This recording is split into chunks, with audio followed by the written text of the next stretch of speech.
Neural pathways म्हणजे मेंदूमध्ये signal पोहोचवणारी न्यूरॉन्सची एक साखळी.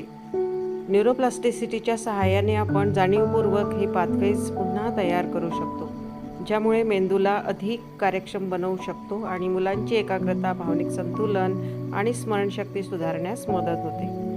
तर मग हे 30 दिवसांचं चॅलेंज आपण स्वीकारताय ना? न्यूरल पाथवेज म्हणजे मेंदूमध्ये सिग्नल पोहोचवणारी न्यूरॉन्सची एक साखळी.